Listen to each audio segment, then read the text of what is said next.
హైదరాబాద్ నగరం ఒకటే కాకుండా భవిష్యత్తులో కూడా మేము ఈ మధ్య తీసుకొచ్చినటువంటి గ్రీన్ ఎనర్జీ పాలసీ 2025 ఒక దశాబ్ద కాలం మాకు ఎనర్జీ పాలసీ లేదు.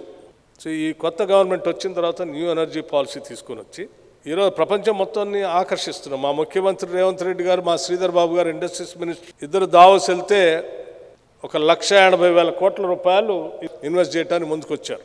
సో గ్రీన్ ఎనర్జీ మా టార్గెట్ కూడా మేకింగ్ ఇట్ వెరీ క్లియర్.